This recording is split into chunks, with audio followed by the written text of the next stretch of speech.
As was mentioned, I was the Premier of New Brunswick back in 2014 to 2018. I was sworn in as Premier on October 7th, 2014. It was a wonderful day. It was a whole swearing-in ceremony.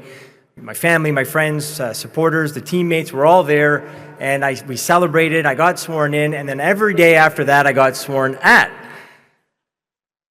So I can tell you that last night, watching the election results, I was happy to be watching them online and not actually have the vested interest that I've had in the past.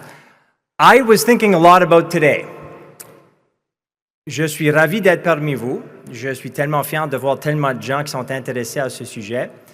And I want to add as much value as I can in this speech. And I thought about the speakers, the topics, everyone that would come on stage, and the immeasurable knowledge, experience, and insights that they would share. And I thought I would not be able to, frankly, match that when it came to specific, granular business case, environmental scans about launch. So what I'd like to do, where I hope I can try to add some value, is talk to you a little bit about maybe some more macro topics, obviously related to space. Avant de débuter mon discours, je veux me permettre quand même pour une minute de faire quelques remerciements. First off, again, thank you all for being here. It's amazing to see you all interested and participating in this dialogue. A big thank you to Rahul and the whole team. What a wonderful conference, and I think they merit a big round of applause.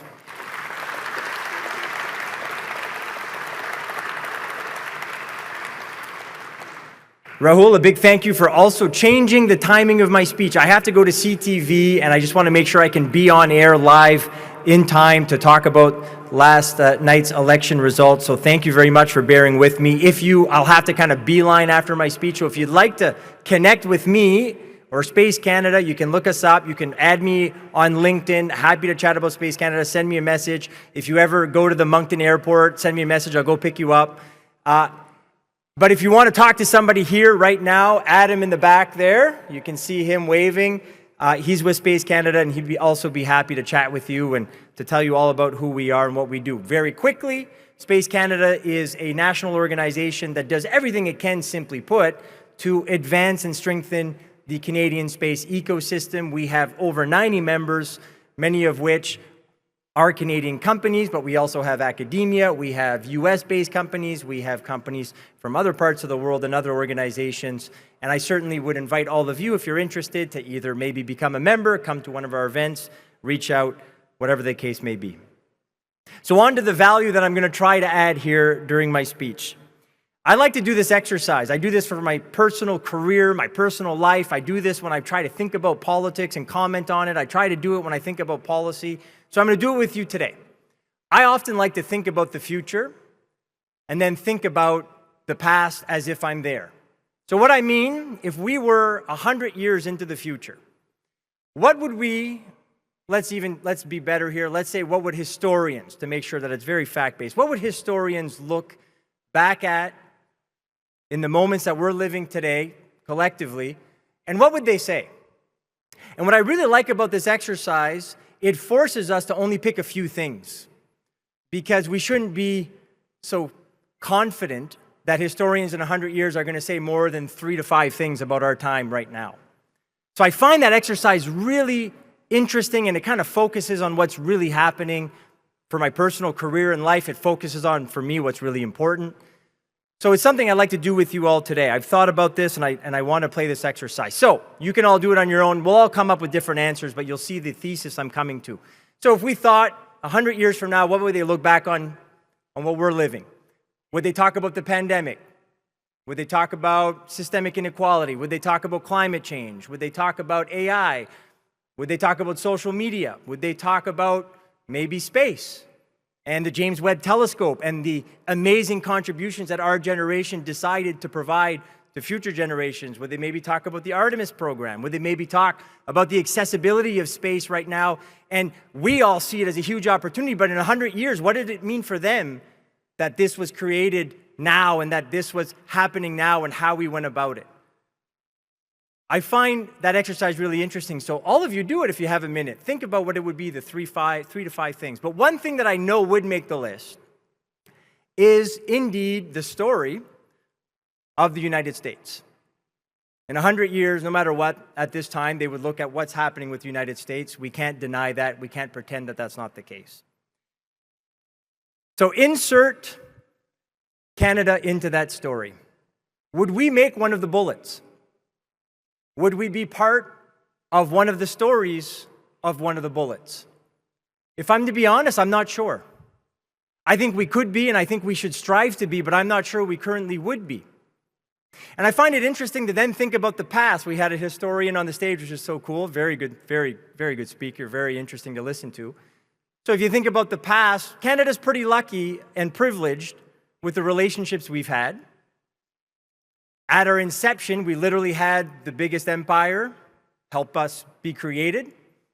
Nous avions et nous avons encore des relations très importantes avec la France et la francophonie internationale. And of course, we have our relationship with the US. Arguably, our relationship with the US is one of the most successful economic, social, defense-related, you name it, relationships in history between two countries. But as I think we all know, that has changed. It has been disrupted. I don't necessarily want to say it has changed forever. I think it will be certainly revised. It could get worse, it could get better. That I don't know, and that is kind of the interesting exercise of thinking about people 100 years from now looking back. So then you think about, what does that mean for Canada? How can we, and I think we should want to be one of the bullets, how can we play a role here today that will have an impact, everlasting, for generations to come? So let's insert for a second the federal election that just happened yesterday. I don't know if you all followed that there was a federal election yesterday. It was yesterday. I don't know if you all followed the results. In fact, we're not 100% sure what the results are. It looks like a strong minority for the Liberals, could end up being a slim majority, but most likely, and it has been called by some outlets as a strong minority.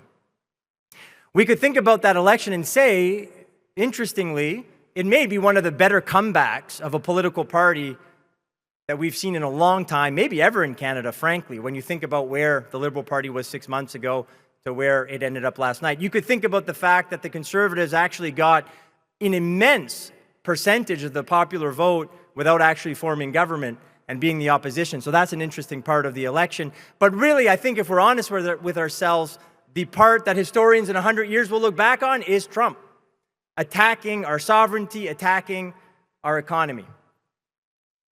So if you accept that, that's why I like this exercise. It kind of helps us focus the mind. If you accept that, then what does that mean for us in Canada right now? What is this moment for us? What kind of bullet can we write for historians in the future? Well, I believe, maybe a little optimistically, maybe even naively, but I believe when others abdicate their global leadership, it is actually a time for Canada to step up. And I hope in 100 years that's what they'll say about Canada, that we did step up. I think that it's a time for Canada to step up in a way that we would be living our values. I would like 100 years from now people to say, wow, at a difficult time, when their best friends, when the ones that they relied on, when the relationship that's one of the best that we've ever seen in the history of humankind at that point went sour, Canada stepped up. They tried everything that they could to salvage that relationship and strengthen it. Yes, they looked to other relationships as well. And on top of that, Canada developed thoughtful, insightful policies based on facts, not fiction, not on fandom. And they did so to develop our economy in a way that we never had before, because we sort of had our hooks into the US and we were able to kind of go together. But we're not necessarily going to be able to do that moving forward. When it comes to defense and security, same thing. We can't necessarily rely on that relationship. Maybe we will again, but we'll probably always be a little cautious, at least for probably our lifetimes. And if we want to fight climate change, want to address inequality, we need to step up as a country and decide to do it ourselves and seize opportunities. So I'm not here to say this, and looking at back in history from 100 years, that space is the solution to it all. But I can tell you this, with everything that I just mentioned, I believe space is a part of that story. I believe space is one opportunity that we can't miss. It's an emerging sector, and I'm not going to belabor this because all of you know this. That's why you're here in this room. But it is one in which there are immense economic opportunities that are coming down the pipeline. $1.8 trillion global economy in about a decade or so, predicted by McKinsey. I think you've already discussed the Deloitte report that was issued about a year ago now, talking about what that could mean for Canada if we really seize the opportunity. I think you've talked about the launch reports that have talked specifically about launch, and that's just one segment of the space sector. Let alone what it can do for connectivity, ensuring that rural communities, remote communities, just my house, frankly, that we can get connected and from that get the economic benefits that we can garnish from being a part of the economy on a constant basis, the social services and just the quality of life that comes with it. The way in which space will help us tackle climate change. 50% of the variables that we need to monitor are best or only monitored through space. Protecting our coastlines, protecting our oceans, our forests, dealing with wildfires, helping first responders. Space is going to help us do that, and even more so moving forward. And, of course, when it comes to defense and security, you all know space is incredibly important on many levels. So one thing that I would argue is we have a decision to make as a country, and we have to pick some opportunities. We have to get our act together, for the lack of a better term. Not that we haven't been doing great things, but nevertheless, we can always do more. And if we can do that, I believe that space will be at the heart of Canada being able to stand strong, being able to stand on its own more so than ever before, and not have to rely on relationships maybe as much as we have in the past, and that others will want to rely on us. And even more importantly, that we do it in a way that in 100 years, when my daughter's 102, she'll be strong, she'll be great and healthy, running marathons, I'm sure. She can look back at our time and say that we've done the right things at this moment to be able to create a future here in Canada for her and others. And I know there are people from all around the world here, a lot of Canadians, of course, but if you're here, you care about Canada. If you're here, you want to collaborate. If you're here, you want to work with this country, you want to work with this sector, and certainly we have no problem making sure that all countries are able to benefit from the economic benefits as much as us. But we're going to race with other countries as well, and we hope you'll be a part of it and collaborate with us. So what do we need to do? Well, we need an end-to-end sector. I think that's already been discussed, but I'll just lend my voice to that. End-to-end means we do need domestic commercial space launch. Not only because there'll be economic opportunity, right? There's going to be activity in commercial space launch, so why not seize some of that? But now I think it's painfully, unfortunately, right in our face and clear, we need to develop domestic capabilities when they are strategic. We need to ensure that we have capabilities that we don't necessarily have to rely on other countries when there's disruptions. Disruptions like we've seen that we never would have thought possible before. And not only that, it's not just a self-interest. We're better than that in Canada. We want to help. And we realize not only developing these domestic space launch capabilities will help us, it's going to help allies. It's going to help our contributions to NORAD and to NATO. Now, some of you may say, well, if this is such a moment, why was there not a majority government? And it doesn't matter which party you would have wanted that to happen for, but I know a lot of Canadians were sort of hoping for a majority so they could go strong in negotiations with the US and, of course, have a mandate to deal with the issues that we face currently. I think there's a lot of truth to that, don't get me wrong. But at the same time, I think there's something that's pretty special that happened. I don't think I've ever seen it. The two main traditional parties, as they're called, governing parties at times that they're called, their platforms were pretty similar. They were. And there's criticism to be had there, I suppose. But to me, I'd like to be an optimist again, maybe again, a little naive, but to me, that means that there's a bit of a consensus, maybe like we've never seen before. And that consensus isn't necessarily the political parties getting together. That would be wonderful, but I'm not that naive. I think it's because Canadians were talking to the political parties. People that are engaged in the political parties were a part of their processes and developing policies that were similar because there is a bit of a consensus. So there's a moment in time for Canada to get some big things done. And one of them that I'm surprised, and I think there's a lot, by the way, but obviously for the context of our discussion today, is indeed defense and security spending. I'm not surprised that it got there because it was necessary. In fact, I have to pat myself on the back. I only tell you things that I sort of predict or call for that happen. I never tell you the ones that I get wrong, but myself, Lisa Raitt, well-known conservative, and Tom Mulcair, former leader of the NDP, a year ago were on TV, and all three of us were calling for the then Trudeau government to increase spending in defense to meet the NATO target of 2% of GDP. Now, all the main political parties agree. In fact, very interestingly, during the leadership of the Liberal Party, the self-proclaimed left-leaning candidate that would represent the left wing of that party was supportive and was actually the first one to make a commitment to reach the 2% NATO target. So there's a moment in time here of consensus for big things, including defense spending, and that I think is good for space. And I think our organization, hopefully all of you, will do everything that you can to communicate to the federal government, people like Mark, who obviously get it, it's awesome that he's here, that we have a role to play, and not only can we help develop important capabilities, we can help you do it quick. We can help you do it probably quicker when trying to buy big equipment that would maybe be in the sort of top of the list of people if you ask them what does the military buy.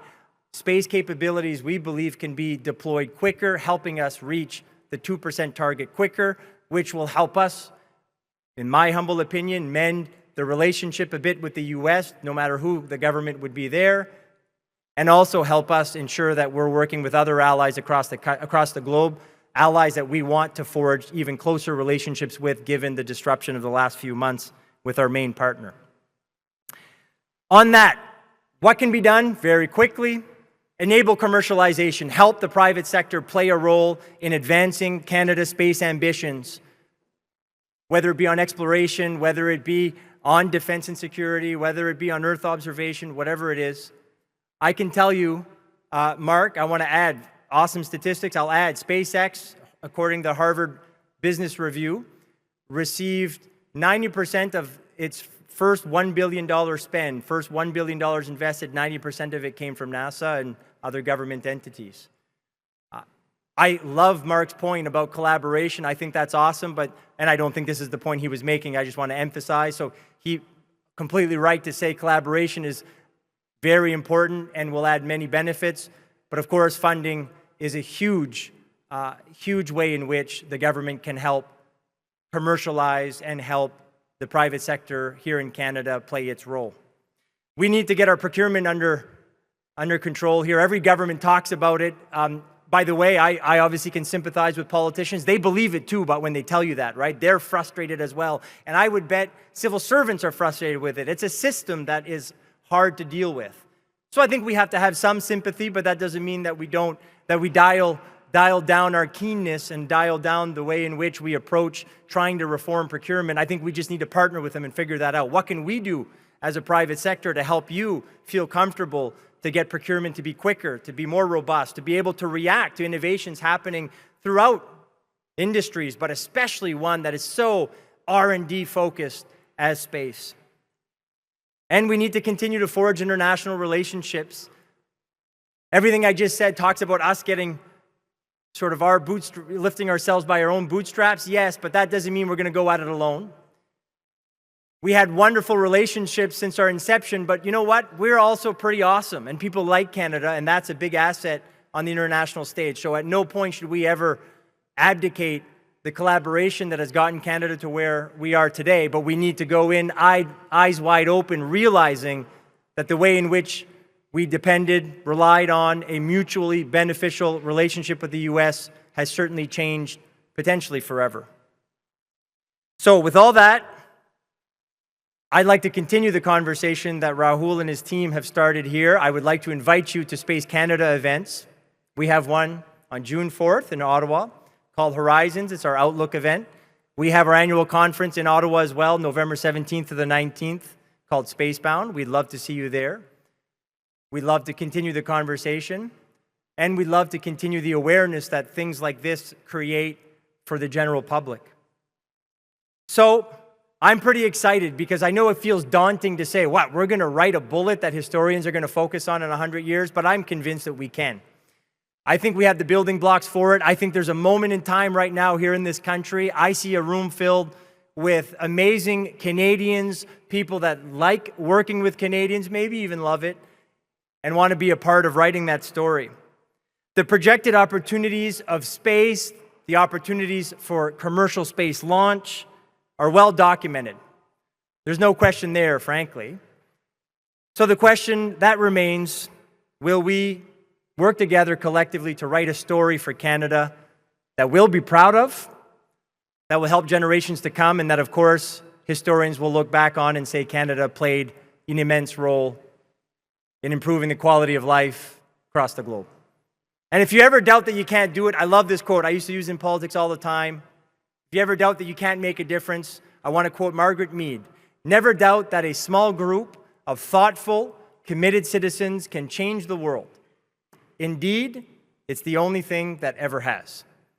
I see a room filled with thoughtful, committed citizens, and I have no doubt that collectively, with people like you and people in rooms like this, well, not like this, because this is pretty awesome, but rooms across the country thinking about this moment in time, that we can indeed chart a path that we'll be incredibly proud of and that will ensure Canada makes its mark. Merci beaucoup. Thank you very much.